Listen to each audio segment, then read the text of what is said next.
So, hallo und willkommen zu einem Cube-Tutorial.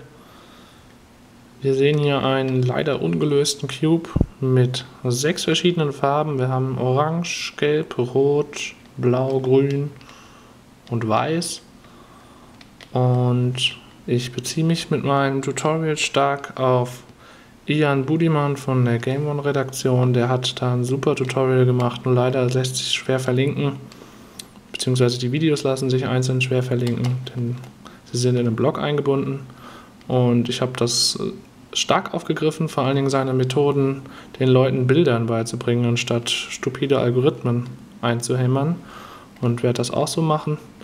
Das heißt, wenn wir jetzt den Cube hier, den Zauberwürfel lösen möchten, haben wir 7 Schritte vor uns, nämlich ein weißes Kreuz, ein Hamburger, ein Auto, ein Balken, ein Fisch, dann ein, naja, ich nenne es mal Luigi, riecht richtig lausig, ist eine kleine Eselsbrücke, und als allerletztes noch ein Telefon. Und als allererstes sollte man wissen bei diesem Würfel, man kann natürlich hier alle Seiten drehen, wie man möchte, ja, lässt sich hier verdrehen wie sonst was, aber was man nicht ändern kann, sind die Mittelsteine, die sind fix, ne? Die sind fix zueinander. Man kann zwar auch hier so ein bisschen drehen, aber was sich nie ändern wird, ist, dass Blau gegenüber von Grün ist oder Orange gegenüber von Rot ist und auch Gelb gegenüber von Weiß ist. Das heißt, es gibt Koordinaten in dem ganzen Ding und diese Mittelsteine sagen dann im Endeffekt auch aus, welche Fläche nachher wie gefärbt werden muss. Ne? Die orangene der orangene Mittelpunkt hier gibt preis, dass diese ganze Seite später orangefarben sein wird. Und der grüne hier sagt schon, das wird irgendwann mal grün. Und während wir jetzt hier den Würfel lösen, können wir uns so quasi auch orientieren, nämlich dass die gelbe Seite immer oben ist und die weiße immer unten. Das ist also einfach mal hier so ein Anhaltspunkt, dass wir sagen, wir halten gelb immer nach oben und weiß immer nach unten. Wenn wir also mal den Würfel drehen, dann ist das die untere Seite, weil hier ist weiß und das hier ist die obere Seite. So, und wir fangen mit dem weißen Kreuz an. Was heißt das? Wir müssen hier unten ein weißes Kreuz erzeugen. Ja? Ob da noch irgendwie weiße Ecken dabei sind, interessiert uns erstmal gar nicht so. Und das könnte man eigentlich auch mit viel Knobeln irgendwie hinkriegen. Aber das Entscheidende ist an der Stelle, wenn ich jetzt hier einen weißen Stein hinsetze für ein weißes Kreuz, dann muss der auf der Fläche weiß sein, aber auf der Seite auch blau. Das darf nicht irgendwie jetzt hier der rote sein, denn hier ist ja die blaue Fläche und wir müssen hier gleich den richtigen Stein reinsetzen. Also weiß-blau an der Seite. Hier müsste zum Beispiel weiß-grün sein, denn hier ist grün. Ne? Und hier dementsprechend weiß-rot und hier weiß-orange. Und einen weiß-gelben gibt es nicht, denn gelb ist ja gegenüber und dann gibt es natürlich keinen Stein, der irgendwie weiß-gelb ist. Und wie machen wir das jetzt? Also mit Knobeln dauert es meistens ziemlich lange. Es gibt da ein recht einfaches Prinzip, wie man da vorgeht. Und zwar sucht man sich auf der oberen Seite, wir halten jetzt hier den Würfel so, wie er sein muss, ne? Weil gelb ist oben. Wir suchen uns auf der oberen Seite einen weißen Mittelstein. Also Mittelstein heißt, der hat nur 2 Flächen und nicht 3 wie hier an der Ecke, sondern nur diese beiden. Der wird auch nie irgendwo mal an der Ecke landen, egal wie ich den Würfel drehe. Und die weiße Seite sollte bei dem Ganzen nach oben zeigen. Wir können also zum Beispiel jetzt hier mal diesen weiß-roten Stein nehmen. Weiß zeigt nach oben, klasse. Und dann drehen wir hier diese Transportebene, nenne ich das Ding jetzt mal. Diese Transportebene können wir drehen, wie wir lustig sind, bis wir feststellen, dass wir an der roten Seite angekommen sind. Also diese rote Fläche hier ist mit der unteren identisch. Ne? Das ist immer noch nicht so, ist hier orange-rot und grün-rot schlecht, ne? Wollen wir nicht. Ah, was ist das? Rot auf Rot. Klasse. Hier sind wir richtig. Und jetzt machen wir Folgendes. Wir drehen hier vorne diese vordere Seite hier, egal in welche Richtung, einfach nach unten. Das heißt, ich mache es nochmal. Weiße Fläche zeigt nach oben. Wir sind hier mit Rot identisch. Und wir drehen einfach die vordere Seite nach unten. So dass jetzt die weiße Fläche nach unten zeigt. Und die rote bei der roten Seite auch liegt. Das heißt, wir haben hier schon den richtigen Stein eingesetzt. Ja. Und jetzt suchen wir noch einen Stein. Jetzt haben wir hier zum Beispiel den weißen mit der grünen Seite. Und der ist auch hier schon auf der grünen Seite. Das ist super. Da können wir einfach hier mal so schwupps, schwupps nach unten drehen. Und wir haben schon einen Teil vom weißen Kreuz fertig. Ja. Das ist doch super. Und jetzt suchen wir noch einen Stein und oh verdammt, hier oben ist gar keiner mehr, der irgendwie eine weiße Fläche hat. Aber irgendwo muss er ja sein, der Stein. Dann suchen wir mal. Und oh, was ist das? Da ist er ja. Der hat aber die weiße Fläche jetzt zur Seite. Ist das irgendwie schlimm? Nö, ist eigentlich gar nicht so schlimm. Wir können nämlich einfach hier die vordere Seite so ein bisschen drehen. Ja. So, jetzt ist hier die weiße Fläche und dann nach oben. So. Das waren jetzt 2 Moves hintereinander. Ich mache es dann nochmal. Wir drehen das Ding zur Seite. Schwupps. Und dann diese Seite nach oben hier. Schwupps. So, jetzt haben wir hier allerdings den grünen kaputt gemacht. Der war ja noch richtig. Der weiße hier hat ja mal nach unten gezeigt. Den reparieren wir auch gleich. Wir drehen jetzt die Transportebene einfach irgendwo hin, sodass der weiße Stein irgendwo da hinten sitzt. Oder da, egal. Ja, Hauptsache weiß ist irgendwo da hinten. Und jetzt reparieren wir hier wieder. Schwupps. So. Und da ist der Stein, den wir eben uns rausgeholt haben. Wir drehen die Transportebene wieder, bis wir sehen, blau liegt über blau und nach unten drehen. Bumm. So, jetzt habe ich per Zufall irgendwann eben hier den orangenen auch richtig eingesetzt. Wir haben nämlich jetzt hier schon das weiße Kreuz. Das ist fertig, ne? Rot bei Rot, Blau bei Blau, Orange bei Orange und Grün bei Grün. Es kann aber auch mal vorkommen, dass, ich mache jetzt einfach mal was, dass, wir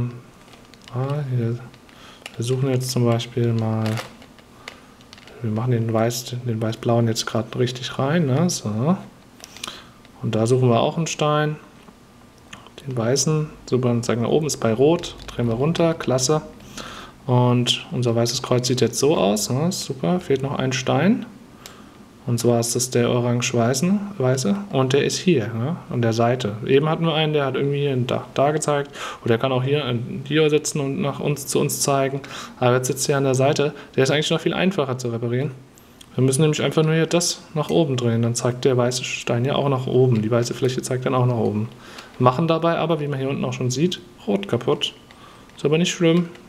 Wir machen das einfach, drehen die Transportebene irgendwo hin und reparieren hier vorne direkt wieder. Ja? Nochmal. Einfach nach oben drehen. Transportebene irgendwo hindrehen, sodass der weiße Stein irgendwo geparkt ist, da hinten zum Beispiel. Und dann hier vorne wieder reparieren. Bumm. So, hier unten ist wieder repariert. Und da oben, jetzt widmen wir uns erst den Stein, der hier oben ist, den wir irgendwie rausgeholt haben. Drehen die Transportebene irgendwo hin. Und auf Orange über Orange, drehen nach unten. Und schon ist das weiße Kreuz fertig. Dass hier jetzt noch ein Eckstein drin ist, ist uns egal. Das weiße Kreuz ist am Anfang ziemlich schwer, denn man muss ziemlich viel intuitiv auch machen und irgendwie das Drehverhalten von so einem Würfel feststellen, aber später wird es immer weniger intuitiv, das verspreche ich. Und weiter geht's. Wir haben hier unten das weiße Kreuz. Ich habe ja mal diesen einen Eckstein da irgendwie rausgenommen, damit es schön anschaulich ist. Und was wir als nächstes machen, ist der Hamburger. Mit dem Hamburger setzen wir die Ecken hier auch noch ein. Das heißt, wir haben hier auch noch die weißen Ecken und machen die gesamte weiße Fläche fertig. Wir können natürlich wieder nicht irgendwelche Ecken da einsetzen, denn zum Beispiel an dieser Stelle hier muss natürlich hier unten weiß sein. Aber hier an der Seite muss natürlich auch irgendwie orange sein, da muss blau sein, ne, weil wir sind ja auf der blauen Seite. Und das ist aber viel leichter als das weiße Kreuz zu erzeugen. Wir suchen uns nämlich eigentlich einfach nur hier oben auf der Transportebene, gelb ist oben, ne, nicht vergessen, auf der Transportebene einen Eckstein mit weiß drin. Davon gibt es insgesamt 4 natürlich. Wir haben ja auch noch 4 weiße Ecken, die wir erledigen müssen. Nehmen wir zum Beispiel mal den hier. Und der hat eben neben der weißen Fläche auch noch die orangene und die blaue. Und was wir jetzt machen an dieser Stelle ist, wir drehen die Transportebene, bis irgendwann unsere Ecke zwischen orange und blau ist. Oder beziehungsweise blau und orange. Ja? Uns ist auch egal, ob jetzt hier orange ist oder da blau und wie auch immer. Hauptsache ist wir sehen die Farben orange, blau und wir drehen die Transportebene, bis wir sehen, aha, die Ecke ist irgendwie zwischen Orange und Blau geparkt. Ne? Jetzt hier ist Blau und Rot, das ist schlecht. Drehen wir nochmal ein bisschen weiter. Gucken nochmal. Aha, das sieht doch gar nicht mal so schlecht aus. Blau, Orange, da ist Blau, da ist Orange. Und wie gesagt, es ist total egal, ob jetzt, wo jetzt Blau und Orange hier auf dieser Ecke liegen. Hauptsache ist, wir erkennen die beiden Farben und parken diese Ecke zwischen diesen beiden Flächen. Ja? Und was wir jetzt machen, ist der Hamburger. Warum heißt der Hamburger? Wir fassen den Würfel so an wie so ein Hamburger. Ja? Wenn wir den jetzt essen wollen, dann haben wir den Hamburger auch so in der Hand. Ja? Und die weiße Seite scheint in unsere Hand hier rein. Wir machen jetzt mit links diesen Move, denn die weiße Seite scheint in unsere linke Hand. Und was wir jetzt machen ist, diese Seite nach hinten mit dem Zeigefinger ziehen und wieder mit dieser Hand nach unten. Ich mache es nochmal. Ja, wir haben hier die Ecke geparkt. Mit dem Hamburger anfassen. Weiße Seite scheint in unsere Hand. Nach hinten. Ziehen. Und wieder runter. Gelb bleibt währenddessen die ganze Zeit oben. Und was wir gemacht haben, ist, wir haben diesen Stein jetzt hier richtig eingesetzt. So, was wir jetzt machen, wir suchen nochmal so einen Stein. Hier oben auf der Transportebene. Ah, da ist doch was. Grün-Rot. Ja, ist wieder hier zwischen der roten, der grünen Seite, zufälligerweise sogar schon richtig, sonst hätten wir oben noch ein bisschen drehen müssen. Aber so ist ja klasse. Wir fassen ihn wieder an wie ein Hamburger. Das nach hinten, ziehen mit dem Zeigefinger und nach unten. Ich setze währenddessen die ganze Zeit die Hand nicht ab und wenn man das sich so angewöhnt, dann ist das auch super, dann kriegt man es eigentlich immer hin. Jetzt haben wir hier noch einen Stein. Der ist rot, blau und weiß an der Ecke, ist klasse. Müssen wir wieder richtig parken. Ne? Hier ist rot, da ist die grüne Seite. Das ist schlecht. Wir drehen nochmal die Transportebene ein Stückchen weiter. Und zack, wir sind zwischen blau und rot. Da sind wir richtig. Aber die weiße Seite zeigt jetzt nach rechts. Ne? Also man könnte auch sagen, sie zeigt irgendwie zu uns oder nach links, je nachdem, wie man jetzt gerade den Würfel hält. Aber die muss immer hier vorne sein, diese weiße Seite. Und jetzt zeigt sie also nach rechts. Wenn die weiße Seite hier wäre, dann würde sie nach links zeigen. Aber sie zeigt nach rechts. Und wir fassen das Ding wieder an wie ein Hamburger und machen diesen Move einfach nur mit der rechten Hand. Da scheint die weiße Seite in unserer Handfläche, also den Move mit rechts machen. Das heißt, nach hinten drehen, ziehen und wieder nach unten. Und da haben wir die Ecke jetzt da unten reingebracht. Klasse, ne? Was sehen wir? Da fehlt uns noch eine Ecke. Gar nicht so schlimm. Suchen wir sie mal. Wo ist sie denn? Huch, hier oben ist ja gar nichts. Was machen wir denn da? Oh, da ist sie. Die sitzt jetzt aber komisch, ne? Wie holen wir die denn da jetzt raus? Was machen wir denn da? Das ist gar nicht so schlimm, wenn hier so eine Ecke sitzt. Kann man einfach mit mehreren Methoden die jetzt irgendwie da rausholen. Man kann entweder das Ding so rausholen, ne? Also einfach hoch. Hier oben ist gelb, ne? Ich mach's nochmal. Da ist die Ecke. Wir holen das Ding einfach hoch und drehen die Transportebene irgendwo hin und parken das Teil irgendwo. Und dann reparieren wir hier wieder. Ja, jetzt hätten wir das Ding hier oben an der Ecke und können ganz normal unseren Hamburger machen. Man kann aber auch das Ganze in die Richtung drehen. Ne? Dann so in die Richtung. Wenn wir jetzt die Transportebene drehen, wieder reparieren hier, haben wir leider das Problem, dass die weiße Seite nach oben zeigt. Das ist schlecht. Ne? Man kann es aber anders machen. Man könnte jetzt hier irgendwie diese Seite nach oben machen, Transportebene in die Richtung weiter drehen, dann wieder reparieren und siehe da, die weiße Seite zeigt zur Seite. Also man an dieser Stelle einfach mal ausprobieren. Ich mache es jetzt nochmal von vorne. Ja. An dieser Stelle kann man einfach mal ausprobieren. Also es funktioniert immer so, dass man irgendwie den Stein hochholt und dann die Transportebene dreht.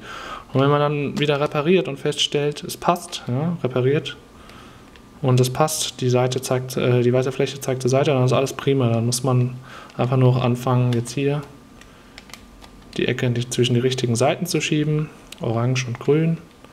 Und nun wieder den Hamburger zu machen. Und in diesem Fall wieder mit rechts. Ne? Die weiße Seite zeigt ja irgendwie nach rechts in unsere Handfläche. Wir machen diesen Move mit rechts. Nach hinten, ziehen und wieder runter. Und was sehen wir da? Weiße Fläche komplett. Und auch die richtigen weißen Steine zur richtigen Seite hin eingebaut. Ja? So, eine Sache wollte ich auf jeden Fall noch erwähnen, und zwar, wenn wir jetzt hier den Hamburger Move machen und feststellen, dass auf der oberen Ebene so ein Stein ist mit einer weißen Fläche nach oben, dann dürfen wir nicht einfach anfangen und hier versuchen, das zu richten, indem wir jetzt hier hochdrehen und dann die Transportebene irgendwie drehen oder sowas, denn dann machen wir hier unten was kaputt. In solchem Fall muss man immer erstmal die Ecke hier in die richtige Position bringen, das heißt in diesem Fall zwischen Rot und Grün. Gucken wir mal. So, jetzt sind wir hier zwischen Rot und Grün. Und jetzt dürfen wir korrigieren. Jetzt kannst du hier nach oben heben, das Ganze, oder auch in die Richtung, ist egal.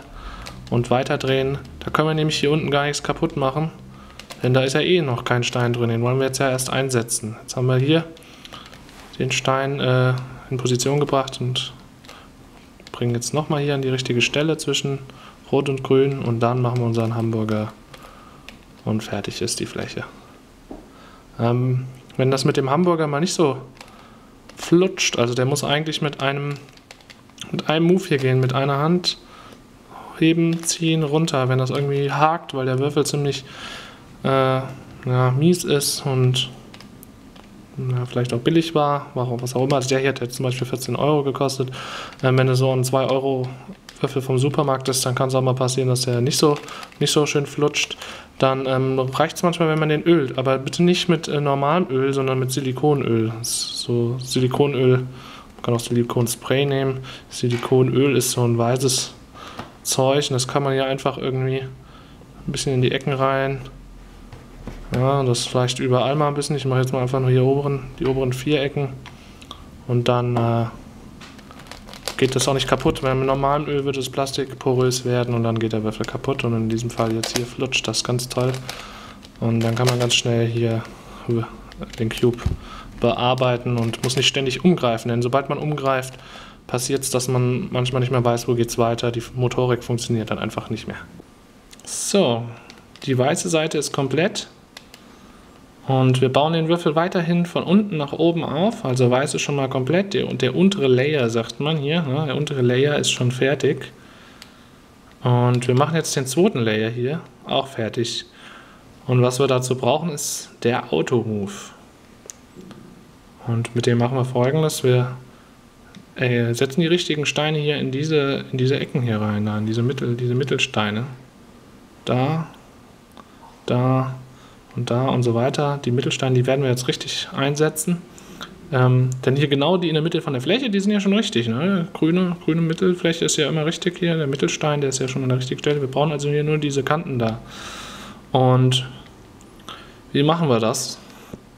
Wir suchen den richtigen Stein, den wir dafür brauchen, hier oben auf der Transportebene. Und zum Beispiel könnten wir hier diesen Stein nehmen, die haben auf jeden Fall kein Gelb drin, denn gelbe Steine sind immer oben irgendwie an der Fläche. Und was wir hier brauchen, sind Steine, die kein Gelb drin haben. Ne? Wir brauchen hier einen orange-grünen Stein an der Stelle. Und den haben wir hier oben auch. Den können wir auch hier drehen, wie wir wollen. Und was wir machen ist, wir drehen die Transportebene so hier oben, dass dieser Stein farbgleich ist mit dem unteren Stein. Das heißt, wir drehen ihn eben nicht irgendwie so hier, grün-orange auf die grüne Seite, denn hier vorne ist ja orange. Nein, wir müssen den so drehen, dass orange mit orange dann deckungsgleich ist, ne? Farbgleich. So, und der Automove geht folgt. Das ist ein bisschen länger, aber ist eigentlich ganz eingängig.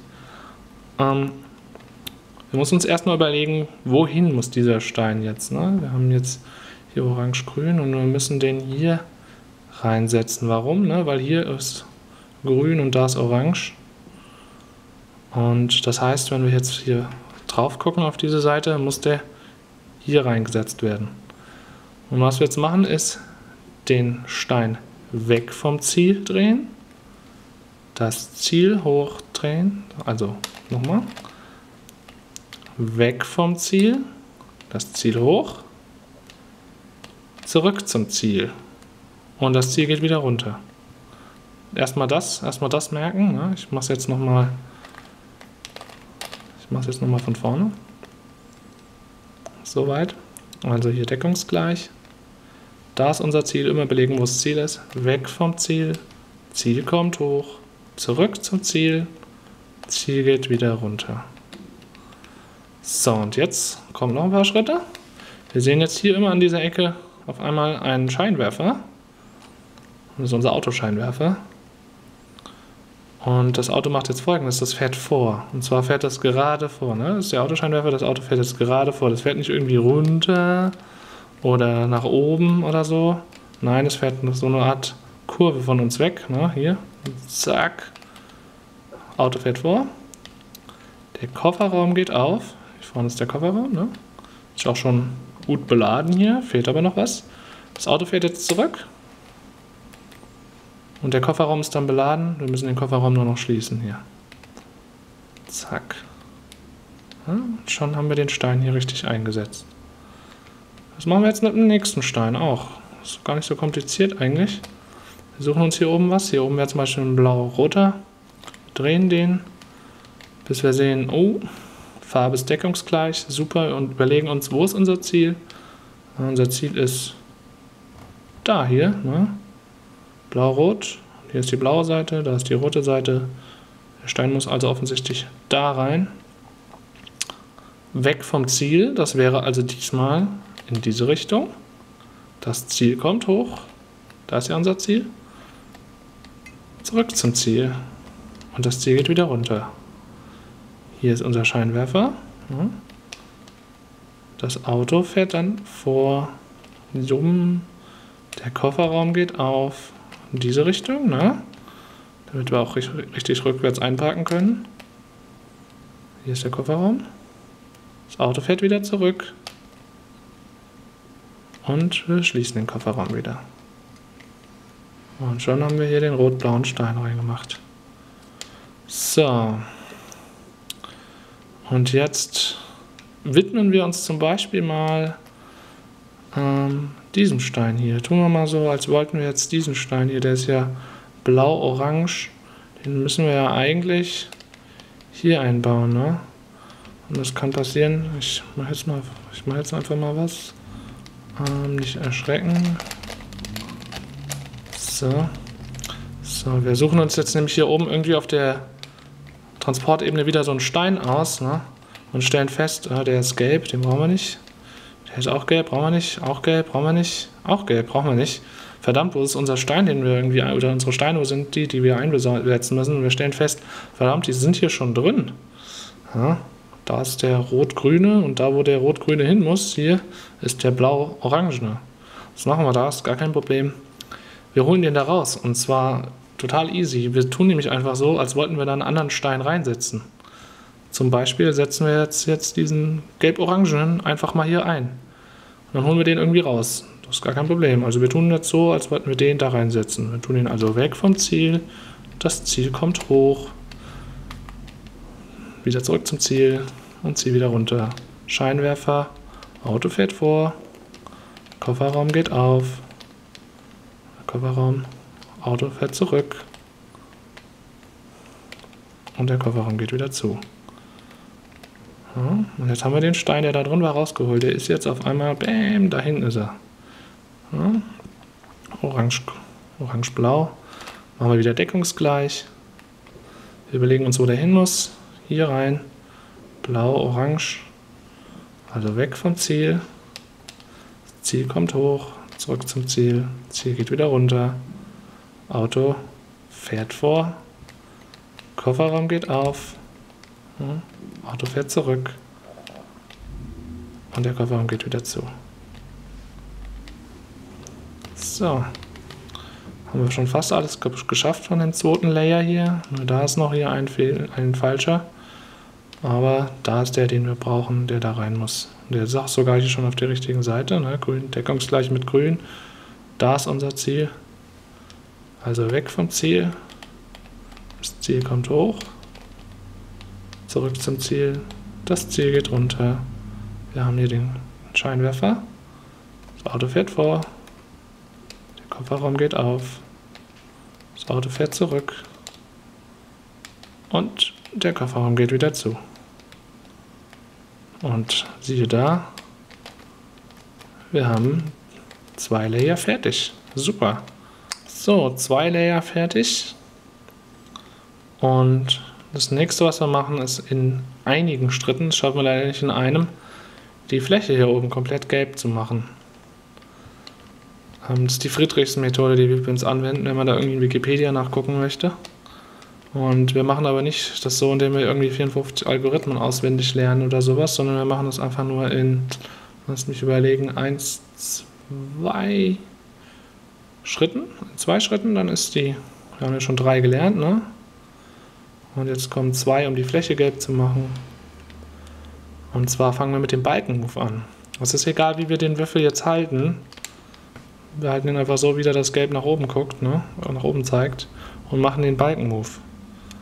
Und der Balken-Move erzeugt erstmal so eine Ecke irgendwie. Zeige ich euch gleich, wie die aussieht. Wir machen einfach mal den Balken-Move. Ist ja egal, wie man den Würfel jetzt hält. Man macht Folgendes. Man schiebt hier vorne den Kofferraum. Man muss den übrigens immer nur mit rechts machen, den Balken-Move. Also muss man nicht viel umdenken.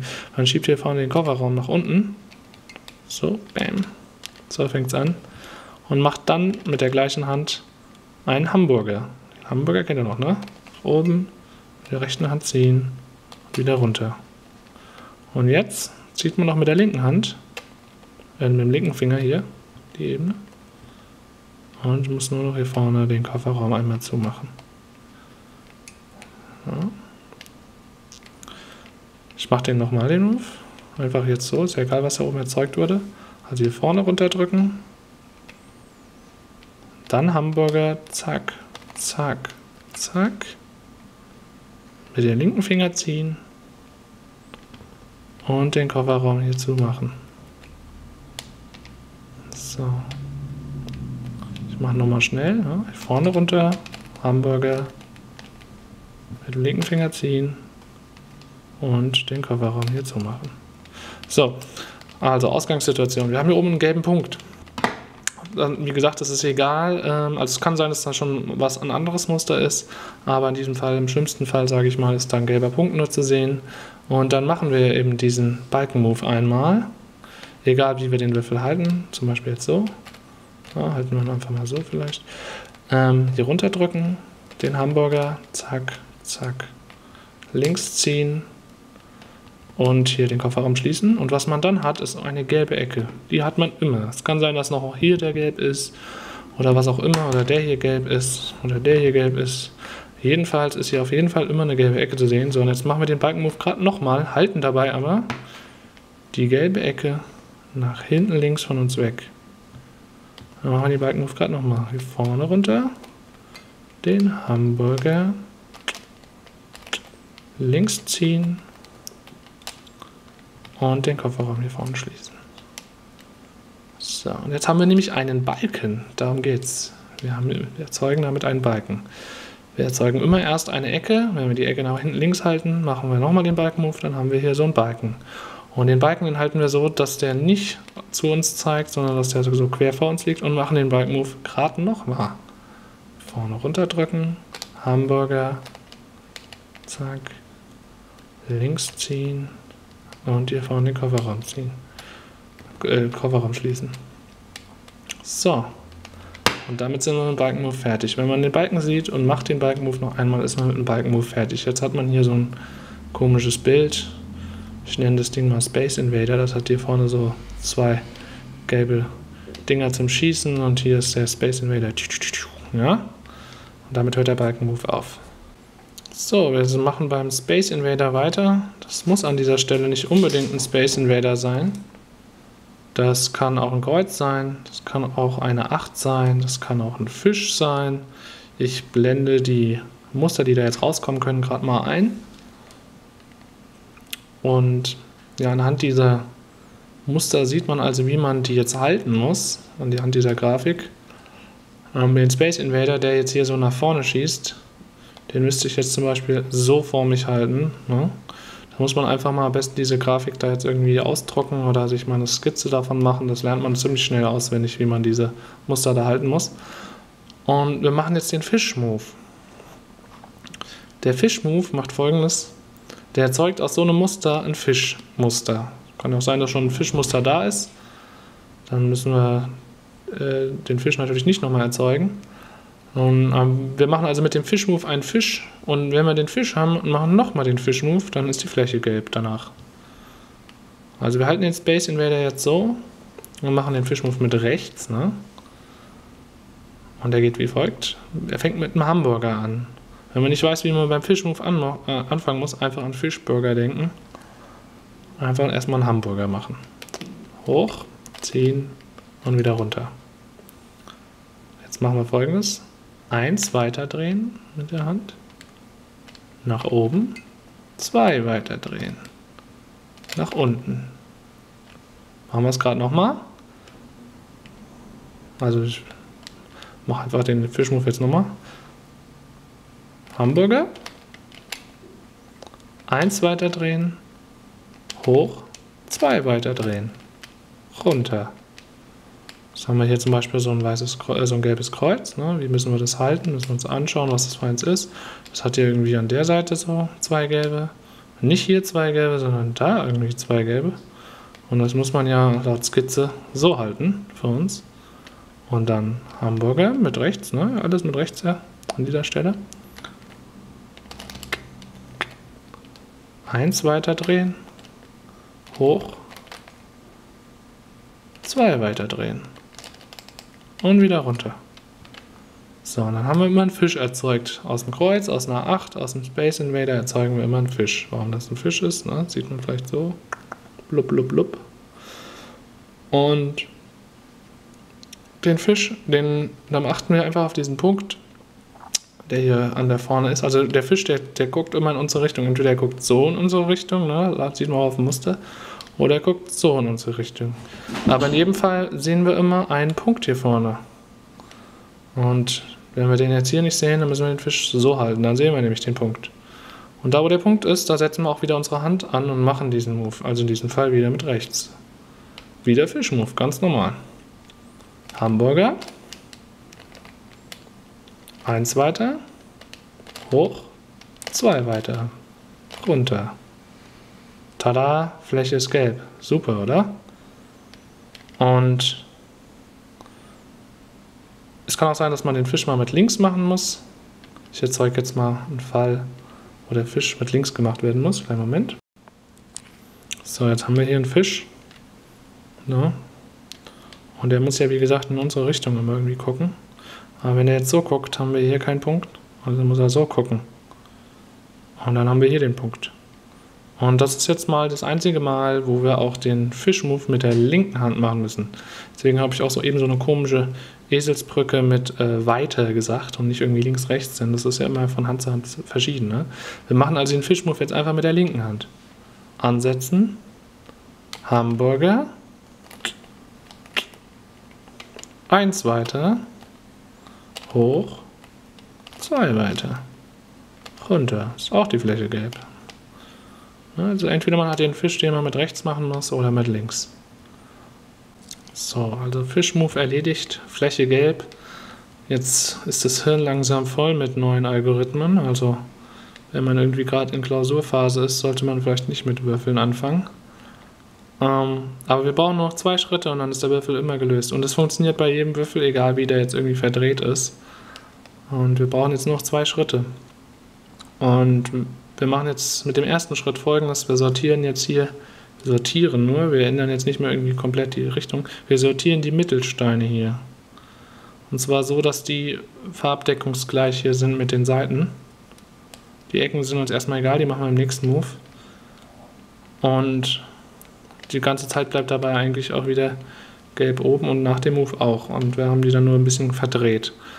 Und das ist der Luigi riecht richtig lausig Move. Das ist die Abkürzung Luigi riecht richtig lausig. Das ist LRRL. Ne? Es geht um links, rechts, rechts, links. Das muss man sich einfach einmal auswendig merken. Links, rechts, rechts, links. Das ist nämlich jetzt übrigens der längste Move im ganzen Lösungsprozess. Aber der ist eigentlich recht einfach, wenn man sich einfach die Abfolge links, rechts, rechts, links merken kann. Wie geht der los?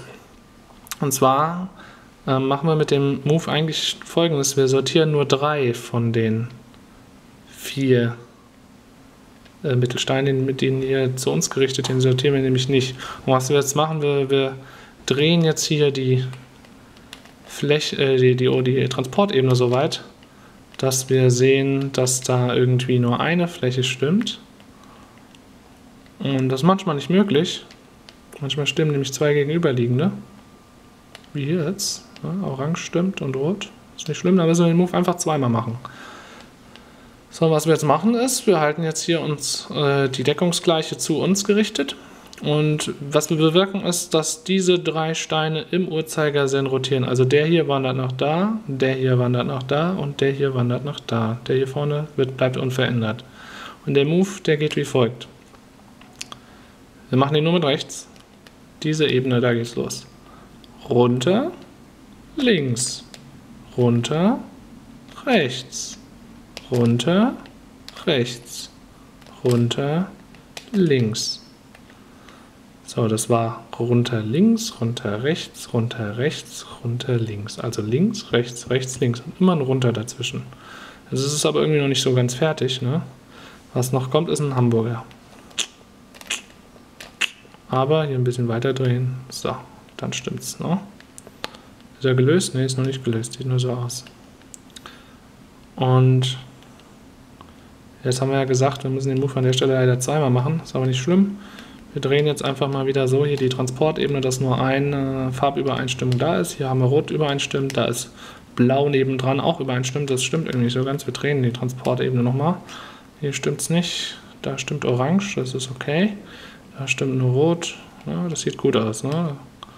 Stimmt nur hier vorne Orange. Und was wir machen, ist diese drei im Uhrzeigersinn zu sortieren. Also Rot würde dann zu Rot wandern, Blau würde zu Blau wandern, Grün wandert zu Grün. Klasse, so machen wir den Move. Einfach nochmal. Also runter, links, runter, rechts, runter, rechts, runter, links. Runter, links, runter, rechts, runter, rechts, runter, links. Und dann Hamburger. Bam, bam, bam. Und hat es auch geklappt. Ne? Blau bei Blau, Rot bei Rot, Grün bei Grün. Klasse. Dann kann ja der letzte Move kommen. So, nachdem wir jetzt eigentlich schon den kompliziertesten und längsten Move hinter uns haben, der Links-Rechts-Rechts-Links-Move quasi, der Luigi riecht richtig lausig Move, kommt eigentlich wieder ein etwas kürzerer, bei dem wir jetzt die Ecken richtig machen. Und zwar ist es so, dass wir wieder nur 3 von 4 Steinen richtig sortieren, diesmal gegen den Uhrzeigersinn. Und zwar sortieren wir nicht die Ecke, die wir nach oben links halten. Warum heißt der eigentlich Telefon-Move jetzt hier, den habe ich ja Telefon-Move getauft. Wir gucken nämlich zum ersten Mal auf die gelbe Seite, ja? Die gelben Seiten. Ja? Wird's verstanden? Ja, super lustig. Wir gucken auf die gelbe Seite und stellen uns vor, das wäre hier so eine Telefontastatur. 1 bis 9, ne? Und bei der 3, da geht nämlich jetzt die Action ab bei diesem Move. Wir halten die richtige Ecke nach oben links, falls es überhaupt eine gibt. Muss nicht immer so sein, aber meistens gibt es doch irgendwie eine. Die richtige Ecke nach oben links, gucken auf die gelbe Seite. Ganz wichtig, gelbe Seite, auf die gelbe Seite gucken. So, und die ersten 3 Züge sind ein bisschen komisch, die sind ungewohnt, die muss man im Flow machen, immer üben, ne? Dass die 3 im Stück passieren, diese 3 Moves. Wir machen die 3 Moves. Wir machen nämlich jetzt hier den rechten so nach oben, den Deckel da auch, da rein und den rechten wieder nach oben. Dann sieht man hier so einen gelben Strich. Ich mache es gerade nochmal. Da nach oben, Deckel nach rechts und wieder nach oben. Was jetzt passiert ist, dass hier diese Telefon 3 so in sich immer zusammenfällt. Das geht immer so nach hinten weg. Sobald diese 3 mal zu euch irgendwie entgegenkommt, oder hier, ist irgendwas falsch gelaufen. Es muss immer nach hinten weg. Also hier hoch, da fällt die 3 wieder weg und da fällt sie jetzt wieder nach hinten weg. Und dann sieht man immer ein I. Und aus dem I machen wir jetzt ein L. Wie machen wir das? Irgendwie müssen wir hier unten wohl was drehen, bis wir ein L sehen. Zack, ein L. Klasse. So, das L duckt sich. Es geht hier so nach unten. Jetzt drehen wir den Deckel. Und zwar in die Richtung. Dann sieht man so ein gelbes Quadrat hier. Wenn man das nicht sieht, weil man zum Beispiel den Deckel in die falsche Richtung dreht, dann weiß man, ups, da ist irgendwas schief gelaufen. Ne? Also wir drehen den Deckel nach links, sehen ein gelbes Quadrat, dann kommt das L wieder hoch, dann wird das L wieder zu einem I und dann drehen wir das wieder um, das I, bis wir die gelbe Fläche sehen. So, dann haben wir die Ecken sortiert. Naja, noch nicht ganz irgendwie, ne? Wir haben sie einmal rotieren lassen, das hat aber nicht gereicht. Die rotieren ja gegen den Uhrzeigersinn, also wenn jetzt hier die rot-grüne weiter wandert nach da, also von da nach da, dann sitzt sie richtig. Wenn hier orange-grün nach da oben wandert, sitzt sie auch richtig. Wenn hier der rot-blau nach hier unten wandert, sitzt da auch richtig. Das ist klasse. Wir müssen den Move also noch einmal machen. Jetzt machen wir noch ein bisschen mehr im Flow. Also wir machen hier rechts hoch, den Deckel rüber und wieder rechts hoch. Wir sehen das I. Aus dem I machen wir ein L. Das L duckt sich. Wir drehen den Deckel, sodass wir das gelbe Quadrat sehen. Das L kommt wieder hoch. Aus dem L wird wieder ein I. Und jetzt noch umrühren und fertig ist der Würfel. Wow! Es kann aber auch mal passieren, dass, wenn wir jetzt hier am Ende unseren letzten Move machen wollen, gar keine Ecke stimmt hier oben. Ne? Wenn man guckt, keine Ecke ist richtig. Gar nicht irgendwie irritieren lassen oder Angst bekommen. Einfach einmal diesen Move machen. Ich mache ihn jetzt mal gerade. So. Hep, hep, hep. Und dann stimmt automatisch eine Ecke. Und in diesem Fall ist es hier diese. Und dann können wir gerade nochmal loslegen und den Move nochmal machen. Diesmal mit der richtigen Ecke oben in der Ecke, hier oben links. Und das Ganze nochmal. Und dann ist der Würfel auch gelöst. Also keine Panik, wenn mal 4 Steine falsch sitzen an dieser Stelle. Geht alles. Bevor jetzt einer sagt, okay, cool, jetzt kann ich ja den Cube immer lösen, aber das dauert mir eigentlich viel zu lange, weil man könnte ja denken, es dauert immer ewig lange. Das Video hier ist ja auch ziemlich lang geraten, über eine halbe Stunde. Nö, mit diesen Tipps, die ich jetzt gegeben habe, mit diesen 7 Wegen, 7 Bildern, die man nacheinander abarbeitet, schafft man es bestimmt unter 2 Minuten. Ich habe keine Ahnung, mittlerweile nutze ich viel mehr Abkürzungen und noch weitere Algorithmen, um noch ein bisschen schneller zu sein. Aber ich würde sagen, wir probieren einfach mal, was bei rauskommt, wenn man den Weg, den ich jetzt vorgestellt habe, versucht schnell abzuarbeiten mit einem Würfel, der sich gut drehen lässt. Dann gucken wir mal, was da eigentlich so möglich ist. Wir haben mal eine Stoppuhr hier. So. Und dann gucke ich mir das hier gerade nochmal an. Aha, okay. Na, so schnell bin ich jetzt auch nicht, aber probieren wir einfach mal was. Und go. Ja, machen wir hier mal ein bisschen nach oben. Da können wir schon runterdrehen. Drehen wir jetzt auch runter, da auch. Weißes Kreuz ist gleich fertig. Reparieren. So, weißes Kreuz ist fertig. Jetzt gucken wir mal nach unserem Hamburger. Da wäre einer. Können wir auch einen machen. Was ist das? Aha, können wir auch einen. Den noch hochbringen. Und noch einen Hamburger. So, jetzt haben wir die Fläche. Weiß, da. Ziel hoch, Auto fährt vor. Eingeparkt. Was haben wir noch? Da. Ziel hoch. Auto fährt vor. Eingeparkt. Da. Weg vom Ziel. Wieder eingeparkt. Und einer fehlt noch. Der ist es. So, hier oben noch die Ecken. Balken erzeugt. Machen wir nochmal Balken. Na, hakt. So. Fish-Move. Nochmal Fish-Move mit rechts. Fläche ist fertig. Jetzt machen wir hier nochmal den links, rechts, rechts, links Move. Und einmal den L-Move. Zack, schon fertig. Stop, was haben wir? 1,18. Das ist eine gute Zeit, oder? Also unter 1 Minute 30 kann jetzt jeder von euch den Würfel lösen, würde ich mal sagen. Auf geht's!